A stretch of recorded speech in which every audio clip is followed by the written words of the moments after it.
heading into 2019, we're already undersupplied on homes. Phoenix is a hot spot. There's a ton of growth out here. Our market is booming as far as jobs, as far as affordability for other surrounding states right now. So we were already heading into a tighter supply. 2020 hits, and for those of you guys that were in the real estate market, buying or selling around the time that COVID had hit, which was going into March, right into April, things were still pretty hot. They were warmed up, and then COVID hit. And I can tell you guys from experience, that week, 4 houses that we were under contract on, they all canceled on me, 4 of my listings. Which was to be expected. There was a lot of market uncertainty in that.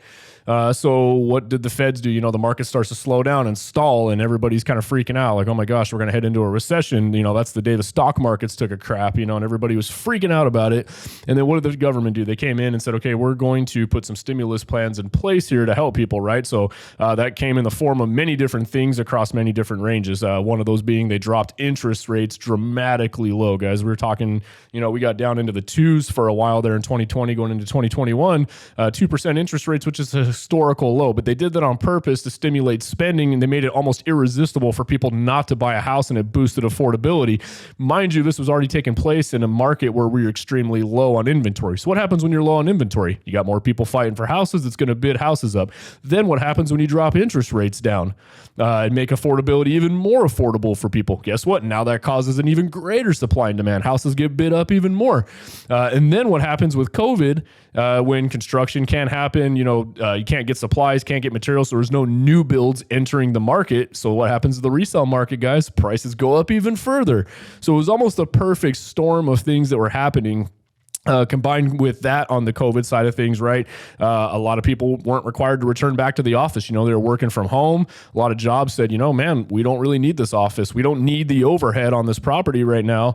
Go ahead, employees, go ahead and stay home. We're not going to have you guys come into the office to work anymore. We're going to go ahead and save that overhead. You can keep your job. Well, guess what? Now that they don't have to drive into an office, their home does not have to be tied to a geographical location within vicinity of their office. They can go move.